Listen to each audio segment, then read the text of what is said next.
صاحب آپ جانتے ہیں کہ جس وقت آپ کو چیئرمین تحریک انصاف نے یہ ٹاسک دیا تھا کہ جائیے اور آپ اس افسر کو کاؤنٹر کریں یا اس سے بات کریں، تو اس وقت آپ وہاں پر پہنچے تھے. آپ کی اس وقت کیا ڈسکشن، کیا کانورسیشن ہوئی تھی اور جا کے کیا پیغام پہنچایا تھا آپ نے؟ سر دیکھیں نا، بات شروع ہوئی شہباز گل کے فراڈ سے. شہباز گل ایک نجی ٹی وی کے اوپر گیا اور اس نے وہاں پہ ایک شیطانیت پھیلائی بڑے پلاننگ کے ساتھ، اور خباثت کو وہ عروج پہ لے کے گیا.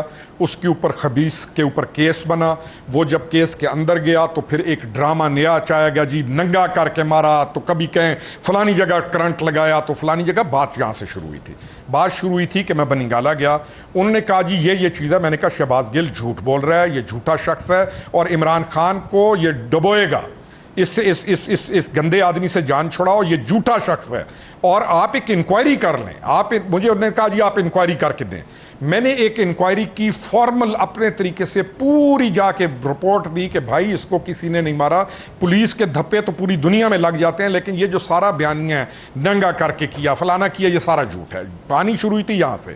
اور پھر اس کے بعد یہ تھا کہ I went to the gentleman. انہوں نے کہا جی کہ یہ ہماری پارٹی یہ کرنے آیا، وہ کرنے آیا. میں گیا، میں نے کہا بھائی ایک چیز ایسے نہیں ہے، نہ دنیا میں ایسے ہوتا ہے، یہ پاکستان میں ایسے نہیں ہوتا، یہ ادارے ہیں، یہ چیز ایسے نہیں ہے، ڈونٹ ڈو اٹ. انہوں نے کہا جی ہم آپ برج کریں اس گیپ کو. ہم نے گیپ کو برج کرنے کی کوشش کی اور وہ ہم کامیاب ہو گئے.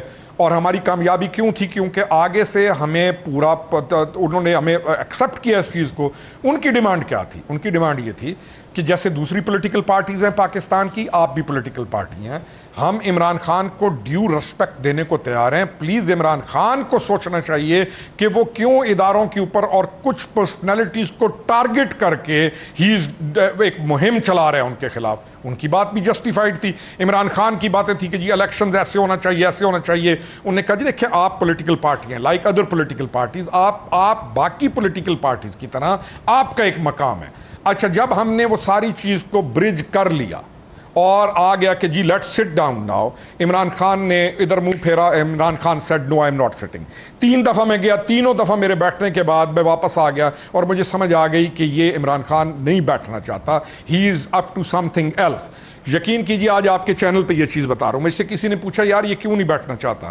میں نے کہا یہ لانگ مارچ کرے گا. انہوں نے کہا پھر؟ میں نے کہا یہ لڑائی کروائے گا. اور وہ دن تھا، میرے کئی دوست ہیں جو اس وقت میرے ساتھ بیٹھتے تھے، وہ کہتے تھے کہ جو چیزیں تم نے اس وقت کہی تھی، جو چیزیں تم نے کہی تھیں آج ایگزیکٹلی ویسے ہو رہی ہیں. میں نے کہا یار مجھے کیا تھا کہ میں کوئی اللہ، میں کیا ہوں، میں ایک عام آدمی ہوں. لیکن کیونکہ میں اس چیز کے اندر داخل ہو گیا اور میں اس چیز کو خود دیکھ رہا تھا، میں سوشل میڈیا کا وکٹم نہیں تھا، میں ٹی وی کو نہیں دیکھ رہا تھا، میں ایک حصہ تھا ایک چیز کا. تو مجھے سمجھ آ گئی کہ یہ بندہ تو کسی صورت درست کرنے کو تیار ہی نہیں ہے معاملات کو، تو یہ کچھ اور سوچ رہا ہے. وہ جو کچھ اور سوچ رہا تھا وہ 9 مئی کو آپ کے سامنے آ گیا. روکھڑی صاحب، دس واز دا پوائنٹ جہاں سے چیئرمین پی ٹی آئی اور پی ٹی آئی کا ڈکلائن شروع ہوا تھا. If I am not mistaken, جس حساس ادارے کے افسر پر وہ الزامات لگا رہے تھے، ان کی اپوائنٹمنٹ اس وقت ہوئی تھی جب لیفٹیننٹ جنرل سرفراز شہید کا جو ہیلی کاپٹر ہے وہ گر کر تباہ، اسی روز یہ اپوائنٹمنٹ ہو رہی تھی. اور پھر وہ جب شہباز گل کی جس کال کی آپ نے بات کی ہے، اور جو کچھ انہوں نے اس کال میں کہا، obviously he had to face the music.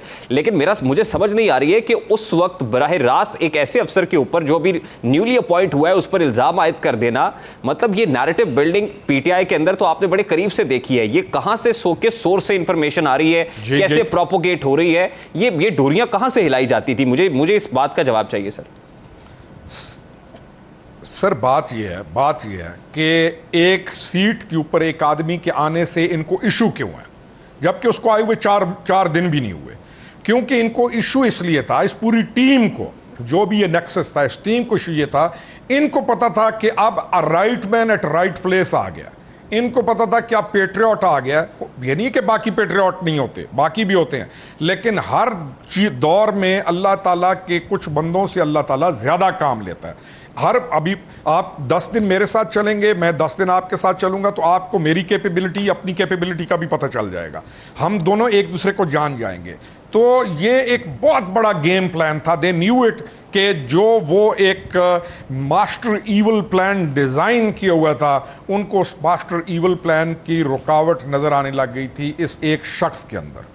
اور بہت بڑا کرائسس جو وہ ڈیولپ کرنا چاہ رہے تھے. دے نیو اٹ کہ اب ہمارے لیے مشکل ہو جائے گا بیکاز یہ بندہ ہمیں جانتا بھی ہے اور اس بندے کو ان ارتھ کرنا یا ان وائنڈ کرنا, he is master of this thing, he is kind of a master spy as well. وہ کوئی عام اسپائی نہیں تھا, اسپائز کا چیف ہے, اور اگین اے اسپائی جو کہ موسٹ ڈیکوریٹڈ اسپائی ہے because of his actions and because of the life he has given to Pakistan.